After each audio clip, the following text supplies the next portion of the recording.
Selamat datang di pembelajaran 1, 2, dan 3, tema 1, subtema 3. Kali ini kita akan mempelajari beberapa hal, antara lain makanan tradisional, sifat-sifat bunyi, sifat pemantulan dan penyerapan bunyi, mensyukuri keberagaman sosial budaya bangsa. Makanan tradisional. Berikut ini ada beberapa contoh makanan tradisional dari berbagai daerah di Indonesia. Antara lain, sego jamblang atau nasi jamblang yang berasal dari Cirebon, Jawa Barat, nasi pecel yang berasal dari Madiun, Jawa Timur, lontong sayur yang berasal dari Jakarta dan Jawa Barat, nasi krawu yang berasal dari kota Gresik, nasi gudeg yang berasal dari Yogyakarta. Di beberapa daerah, makanan tradisional ditawarkan penjual dengan berkeliling kampung. Terkadang, mereka berteriak atau membunyikan alat untuk menawarkan makanan tersebut. Suaranya nyaring terdengar. Sifat-sifat bunyi. Bunyi yang dihasilkan oleh sumber bunyi dapat kita dengar karena bunyi merambat hingga telinga kita. Ketika merambat, gelombang bunyi dapat dipantulkan dan diserap oleh benda-benda sekitar. Maka, sifat bunyi antara lain: 1. Bunyi dapat dipantulkan. Pemantulan bunyi terjadi apabila bunyi tersebut dalam perambatannya dihalangi oleh benda yang permukaannya rapat, keras, dan mengkilap. Benda tersebut antara lain kayu, batu, besi, seng, dan kaca. Sifat yang kedua adalah bunyi dapat diserap.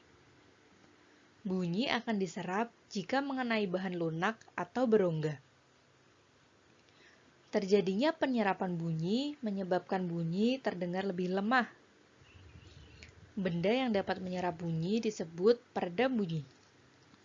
Benda-benda tersebut antara lain kapas, busa, wol, kain, kertas, karet, dan karpet. Sifat pemantulan dan penyerapan bunyi. Berdasarkan jarak sumber bunyi dan dinding pantul, bunyi pantul dibedakan menjadi 3 jenis. Yang pertama, bunyi pantul yang memperkuat bunyi asli, yaitu jika jarak antara sumber bunyi dan dinding pemantul berdekatan. Hal ini menyebabkan bunyi dipantulkan dengan sangat cepat, sehingga bunyi asli dan bunyi pantul seakan-akan datang dalam waktu bersamaan. Yang kedua, gaung atau kerdam, merupakan bunyi pantul yang sebagian terdengar bersamaan dengan bunyi asli, sehingga bunyi terdengar tidak jelas. Contohnya, gaung yang terjadi di dalam gedung bioskop, gedung konser, atau gedung pertemuan. Yang ketiga, gema, adalah bunyi pantul yang terdengar jelas setelah bunyi asli.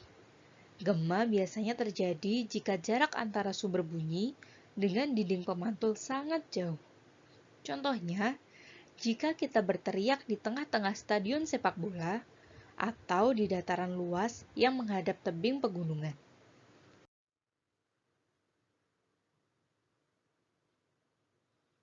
Wujud rasa syukur atas keberagaman sosial budaya bangsa.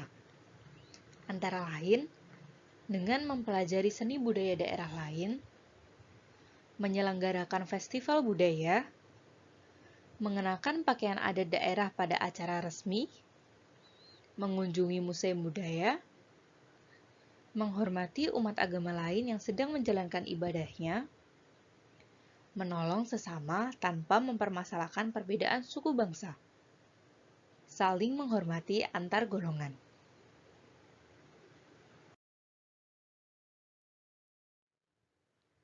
Manfaat dan nilai kerjasama. Mari dibaca bacaan berikut yang berjudul Mozaik Kreasi Bersama.